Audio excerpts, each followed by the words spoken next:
Ready? We're here to launch Guy Savsti's new novel, Last to the Front. It's set in France and Germany in 1918, when the war had just entered its last critical chapter. Guy will be in conversation with Claire Key-Fox, fellow novelist, to explain what drew him to the subject and discuss the problems involved in balancing historical accuracy against telling a good story. So please give a hand of applause to the two speakers.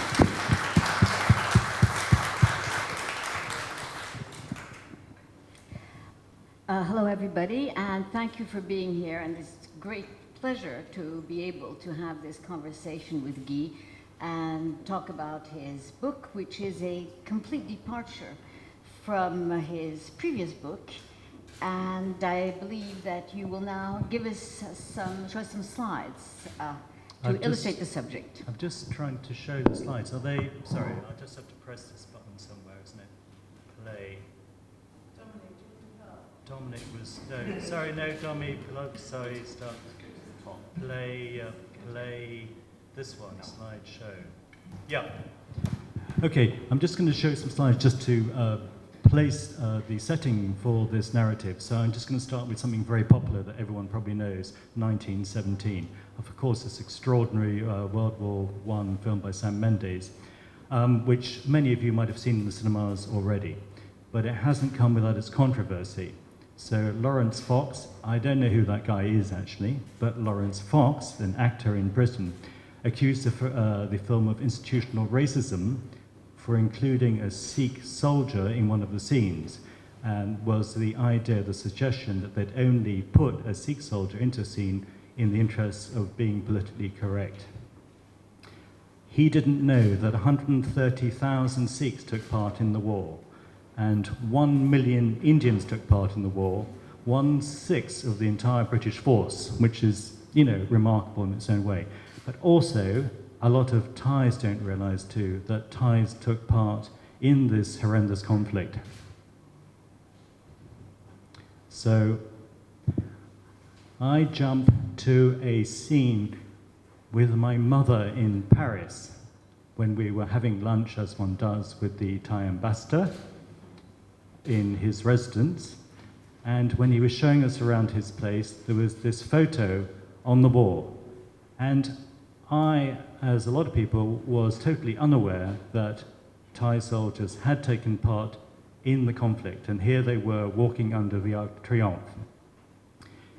Then coming back to Bangkok, we came across a book that Stefan Hale was doing called Siam and World War I, and Stefan's photos also showed incredible, scenes of Thai soldiers going to the conflict.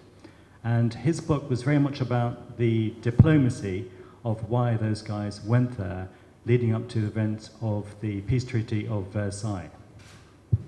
Now, of course, there are many ways to cut through this narrative. It's an immense subject, and naturally that one can start with guns, glory, and generals. Because actually, people always love killing and war. That's why it continues. And then from poets and writers who came back from the conflict are the tales, the themes of generals sending the flower of British youth to the slaughter.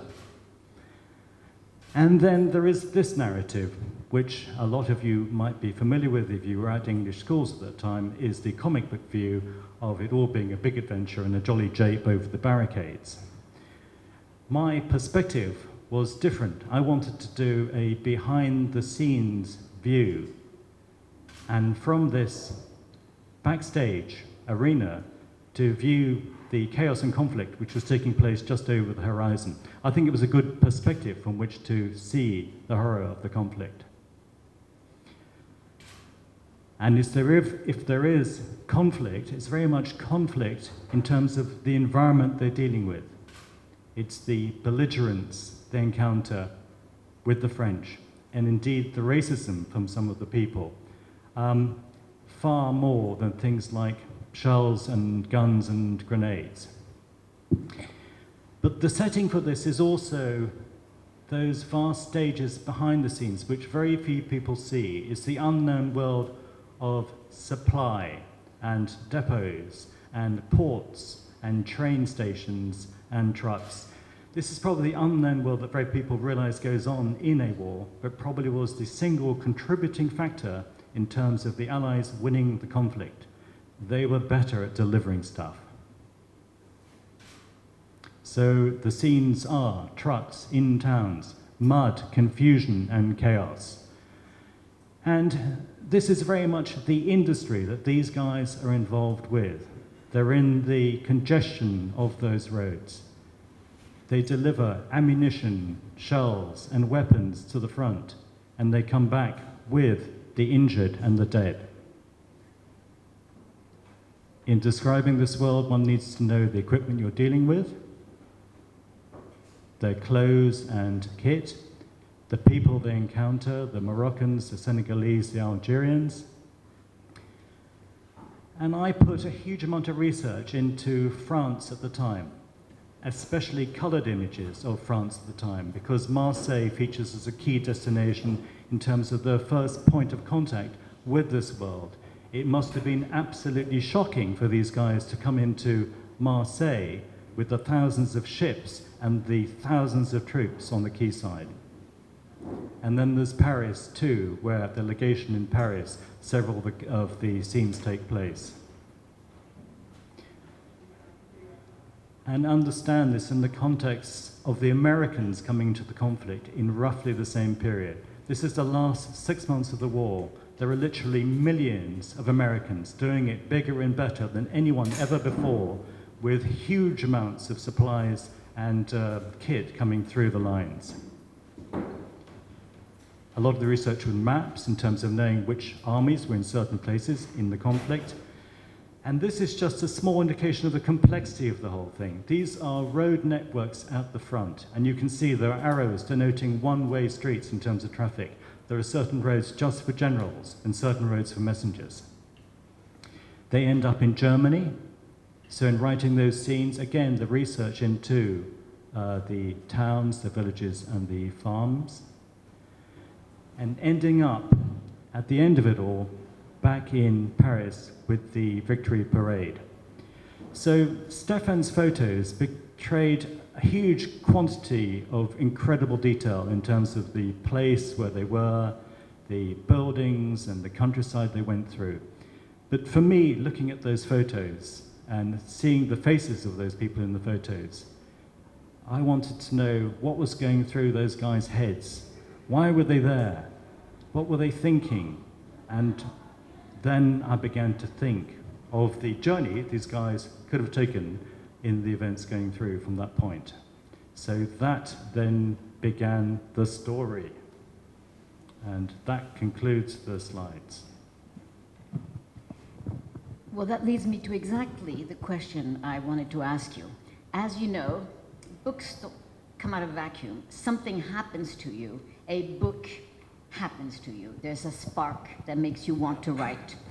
What was that spark? That photo at the Thai embassy? I think there were two starting points. The first one was the photo in the Thai embassy, which was actually a curiosity in terms of why they were there in the first place. But Stefan's book is incredible in that there were so many pictures and the detail is so good. But photos tell so much of the story. You look into those guys' eyes and they don't look comfortable with their surroundings at all. They just don't look at home. And from there, I suppose, one tends to piece together a narrative.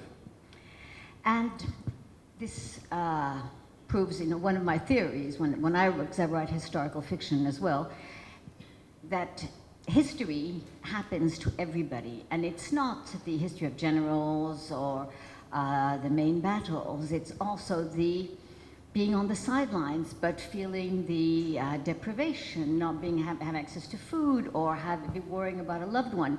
Everybody lives through history in their own way, and it's all those various strands that make up history.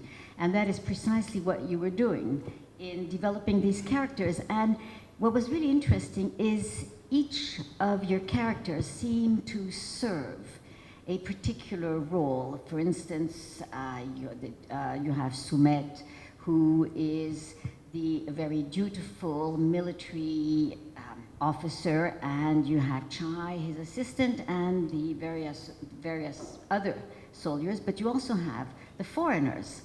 You have Pierre, who acts as a bridge between the two worlds and who explains one world to the Siamese forces and then explains the Siamese with great difficulty to the rest of the world. And then you have the encounter with the colonial French troops. You have the Algerian with Mamet, and you also have something which I believe speaks to very much to Thai nature. You have Aisha, who is luck or the occult. I mean, she is a protective goddess. And then they meet also a whole array of people, French aristocrats. So it's different world, and it is their first contact with globalization before globalization happens elsewhere. And what I find quite extraordinary is that they fight on the side of the French and the British, and people who basically they had absolutely no reason to fight for, people who had actually attempted to colonize their country, whereas the Germans hadn't done anything to them. But nonetheless, the Germans were the enemy. And that is also extraordinary, the way a narrative is imposed on people. That all of a sudden, you are assigned an enemy. And how do you think the Siamese of the time felt about it in Siam? Well, just first and foremost, just dealing with the whole idea of enemies and victors and all that sort of thing. I tried very hard that there weren't enemies in this story, Claire. I think you probably picked up on that. There weren't going to be any sort of victors. This is no, a glorification of this conflict. These are just people thrown into an environment, and really the challenge of the book was how do these people deal with that environment, and how do they come out of that environment from all those angles, from all the people that you see. So there are Germans in it, but they're not fighting Germans, and there are French in it, and there are Algerians in the story, and as you say, the French aristocrats too. So everyone goes off on tangents, but there's nothing about war or winning or victory.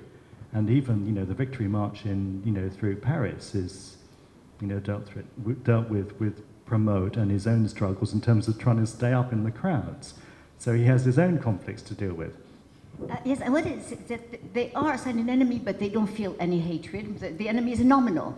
And then their encounters with Germans are actually positive. If anything, the French are more threatening to them than Germans. And they also deal with racism probably for the first time in their lives. I think it's very difficult for all the troops of the, colonial, from North Africa, because the deal with a lot of these troops from Algeria and Morocco and Senegal was this, this unsaid sort of agreement that you fight for us and, independence will then be on the cards, that you guys do a good deal here and we'll look at this in the future. They never did look at that, but with the Algerians, for instance, it was pretty atrocious how they were used, because the Algerians were known to be very brave warriors, and the French used every excuse to use those brave warriors and throw them into the worst possible places. So their casualty rates were much higher than the French. It's a difficult place to be, I think, for foreigners. And also for the Thai specifically. Yes, you're thrown into this chaos. The French are exhausted by 4 years of war. And you expect them to pick up these pieces in terms of people arriving late for the game? It's quite hard, I think. Yes, but what I was also interested in is imagining the reaction of people at home in Siam with their young men off fighting a war that nobody really understands in Siam on the other side of the world. And did you find any traces of incomprehension, opposition, just questions? I think the Thai newspapers only dealt with the big events, the sending off, the flag waving when they went, some of the flag waving when they arrived, and obviously the flag waving when they went through the Arc de Triomphe. So the flag waving opportunities were concentrated on. But there's not a lot else, I think, goes through the Thai newspapers. But again, there isn't a lot of documentation on this phase anyway, because Europeans are, especially with wars, are very good with writing things down. You know, all the writers and poets on the French side, the German side, the British side, they always wrote things down. They sent letters back from the front. But the ties, in terms of documentation which comes out from the ties, it's very sparse. There hasn't been a history of doing that sort of thing, I think, in their past. If they were going to write something back, it's quite cold. It's just a cold, hard document about we arrived at 1600, we did this, and then we went to this camp. But nothing betrays their emotions or their feelings. Which brings me to the archival material you used. You say there was just very little, possibly even in the Ministry of Defense, there's just very dry factual reports and not many letters. So where did you, besides the photographs you were mentioning, where did you find your archives? I think that most of the research in terms of the ties and the technical dates and the details, a lot of that comes from Stefan's book. And he was very good at that documentation. He's very good indeed, and the book is excellent for that. In terms of placing this in a setting, which is the framing it, specifically in the months within somewhere like France, and knowing Marseille, and knowing the Argonne and the Meuse and Paris, you find that everywhere, I suppose. I mean, I'm quite lazy because I do a lot of research online, but the online world is excellent for the pictures. You cannot get more pictures but online. Library resources, I'm lucky enough to have the London Library, which is just down through the parks along the Mall and up to whatever. So I can sit in that place, and the London Library obviously has incredible resources in terms of research. It has, you know, the war from many facets, from the Americans, from the French, from the British, and there are loads of old books going back over the years, so there's plenty to do. And they also have the Times of London too. So the Times has a lot of good factual information, especially on things like the Victory March in Paris, which comes from lots of journalists who were there at the time. That's fascinating to see that detail from a newspaper. But then you can come back from someone at the London Library with reams of information, loads of data, and you think, oh, I'm going to put this into the narrative. And then you start writing it, and you put it in, and 5 drafts down the line, it's gone. So you put it, but then, and you put it in, but you've also put yourself in the shoes of the yes, people. I think that's the most important thing about the accuracy. The data is there to add to the authenticity, but it's not the data doesn't wag the narrative dog sort of thing. But there are, and I don't want to reveal anything, but there are some scenes that are absolutely harrowing. I mean, the mayhem of war, the horror of the battles of the trenches, especially in 1917 and early 1918, where this war was, well, it was supposed to be the war to end all wars. Yeah. It was something of absolutely unimaginable horror, but at the same time, what is strange is that, in France at least, it is seen as still, it was the last honorable war. Yeah. It was a war where people fought each other. There was the beginning of air warfare, and then there was the beginning of using gassing. But Yeah. there was still, it was seen as something, it was army against army, and it was a classic war. Yes. And it's remained that way in the imagination, which is why it is very important, at least in the French psyche, where it is La Grande Guerre. You know, it's still Yes, yeah. much more seen as a great war than World War II, which was even worse in terms of horror. Yeah. But still, it is the war, and for the British as well. I mean, their poppies worn. You don't have anything to memorialize World War II. No, that's very you true, don't yeah. wear any symbols. Yes, it was true. Yes, yes. Yeah. And it is strange that it has been seen as the absolute war, and now modern warfare. And is it taught at all in Thai schools, World War I? I have not been in a Thai school, so So, I don't know, is it taught? Is it taught? Does anyone know that? Yeah. Not in great detail. So how do they talk? Yeah. Yeah, but they don't deal with the conflict in terms of why it was going on and who was fighting who or things like that? Gosh. Yeah. And same with second? Second, much more, because it's about, Thailand invaded by the Japanese. But the first World War, when I came out with Stefan's book, everyone was amazed by it, and I talked to Thais about it, and they had no idea that it sent an expeditionary force to Europe. Yeah, yeah. It wasn't the textbook. Thais in general don't know about it. Yes, I know. Yes, I know. Yeah.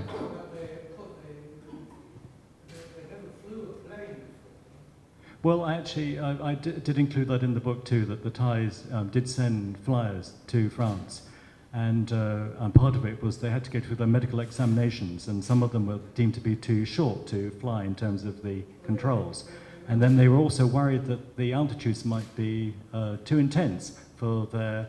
I think they said they had thicker blood in the south or something. So they were worried about them flying their planes. But the key problem was, as always, the Americans are coming through in their thousands, and the French only had so many good planes, which are the Sparts, and they gave them all to the French. So there was nothing left for the Thai flyers, really. Well, the Siamese actually learned how to fly in France Yes. towards the end of the war. Yeah. And that was the start of the Royal Thai Air Force. They were flying at Don Mueang before the war. They were trained at Don Mueang. They had an airfield at Don Mueang. They were trained there to fly planes before. Sorry? They weren't real planes. They had some planes. They had some planes in the Royal Thai Air Force to begin with. So they could fly before they went to France, but the French wouldn't let them fly their pretty cool planes, I would say. So to come back to the conflict itself. Sorry. Excuse me, Dr. Sumit. Sumit. Why do, because there is something that is alluded to but never fully recounted in the book.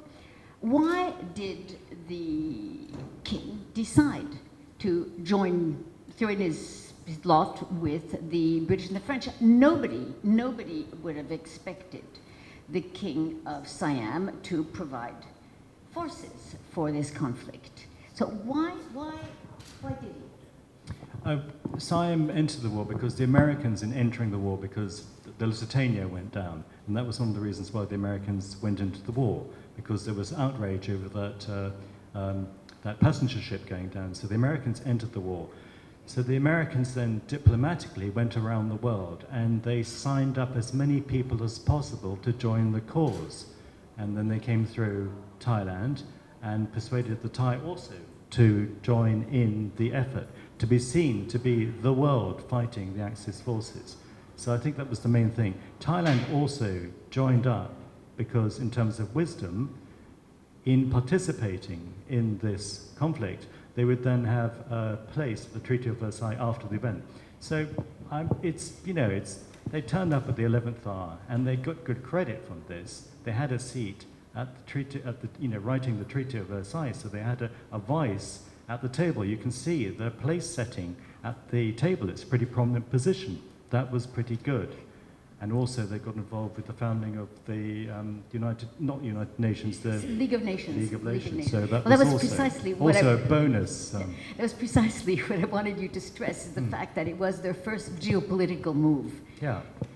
Which is very important, and which shaped the rest of Siam, then Thailand's foreign policy for the rest of the century.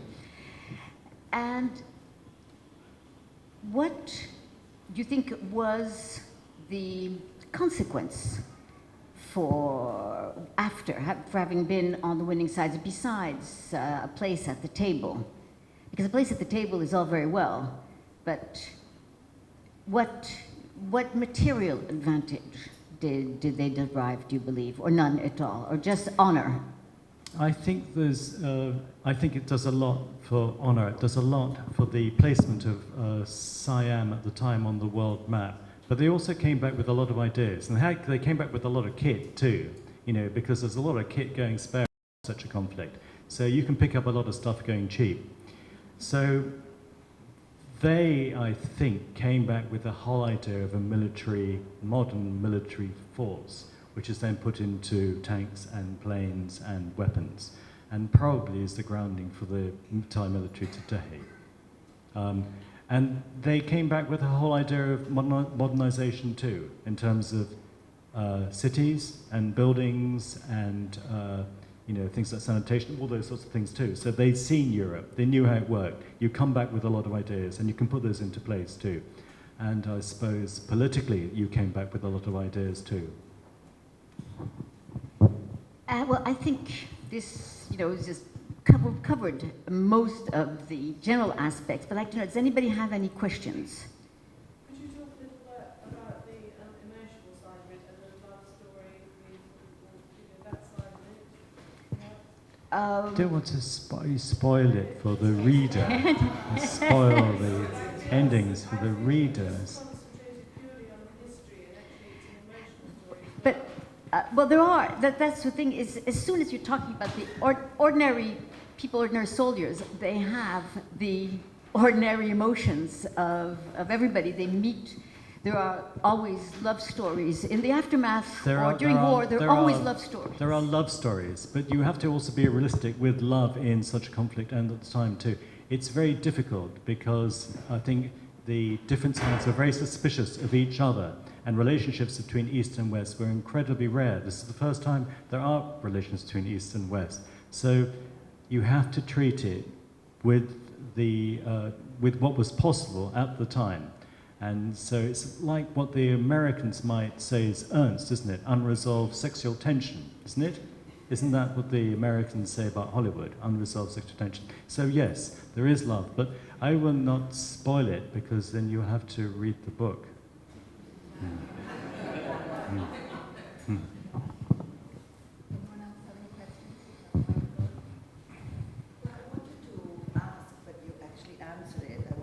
I wanted to ask why Thailand joined, because there are reasons for the Indians, because it was a colony of the English, and for the Africans, meaning the Moroccans and the Algerians, because they also belonged, inverted commas, to the French. Yeah. And the Thais, out of the blue, were the only country. No, was it the only country? I don't know much about First World War. No, there are many other countries too. But in Asia, from Asia. I think their colonies also went, the Indochina in terms of,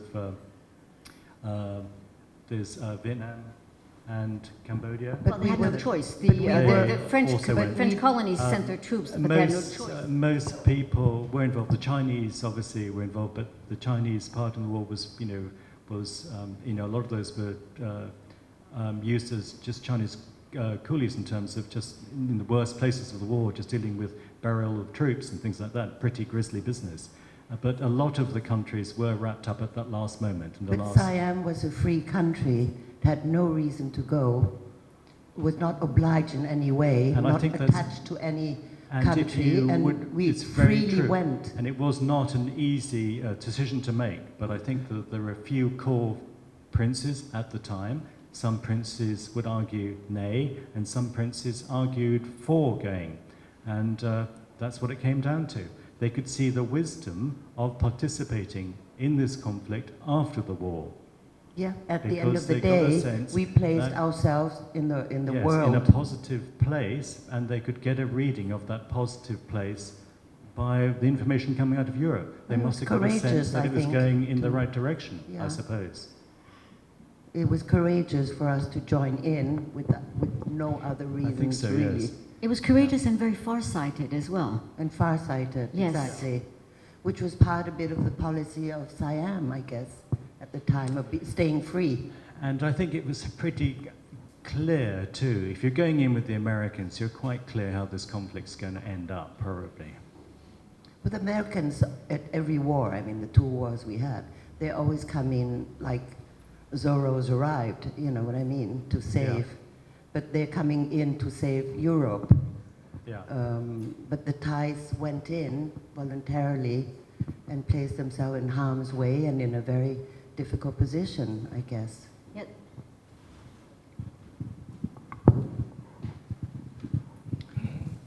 Hi, long-time reader, first-time question. I read your last book. I haven't got to reading this book yet, as I believe it's being launched today. You seem to be going back in time. You started in a contemporary Thailand, and now you've gone to the Siam. I was wondering whether your next work would go even further back into the Golden Triangle. It's a book about Stone Age warriors. Excellent. And also, are there any monuments in Bangkok that people could go and visit that commemorate Siam's involvement? Where is that? Because Victory Monument is the Korean War, is it not? Is it? First World War. Well, Sumedh, you have to take us on the tour. So maybe a tour. Sorry? Oh yeah, I have looked. Oh yes, I remember now. I remember now. Actually, it's all coming back. It's all coming back to me. It's all coming back to me. It's all coming back to me. It's on Narissa's guidebook. Yeah. Look it up in the index there. Yeah. Which book was that again? Sorry. Oh no, the walking through old walks of Siam. Yeah. Thai food became a hit in Europe Yeah. because when the Thai went into the war, they were French, who was it? The French Maréchal Foch. Foch. They went to the French. Yeah. And towards the end of the war, they occupied the Black Forest, Neustadt. And then one of the Thai soldiers went to knock the door of the cottage, German cottage. By that time, Germany lost the war. Mm. Poland knocked the door, and the owner came out in a trembling fear. And the Chinese soldier said, "Oh, don't worry. You know, I'll sleep at the Yeah. back, Yeah. you know, in the barn." Yeah. And in the meanwhile, he would get up early in the morning and come into the house and clean the house for the owners, Yeah. husband and wife, and also cooked. And that's how the Thai cuisine became so known in Europe. And today, you know, it's one of the first cuisines in the world after Chinese, of course. But Sumedh, you should have told me that anecdote before I started. And it's true, actually, that it is interesting that, you know, I have the Thai. He goes out into the streets of Paris and he's looking for food. And he does chance on the first Chinese takeaway in Paris, because again, Chinese were coming through as workers through in terms of Paris. And there was the first Chinese noodle shop in Paris. I'm sorry, I came in late, so Yes. perhaps you've said something, but Yeah. I have two questions or one comment. First of all, because so many of the Thai princes had studied in England, don't you feel that there was a natural affinity and a reason that Thailand would feel, in a way, close to the war and be concerned in a certain sense? Because some of these, the royals that came back or other elites in Thailand at the time felt close to England. And the second question I just have is, in the source material, are there any Thai families that had relatives that were soldiers that you that have been interviewed, or memories of soldiers that were sent? Is there a memory? Well, of just on the first thing, Thais going to English public schools. That's true, but Thais did go to Russia for education, and had an influence. Russia had an influence. Thais went to Germany to be educated, and that also had a big influence too in terms of decision making. I think the Rangsit family, for instance, were German-orientated family. They had an influence on decisions too. So they would pull from all directions. Of course, lots went to Harrow and Eton, but they did get educated in many capitals of the world, yeah. That's true.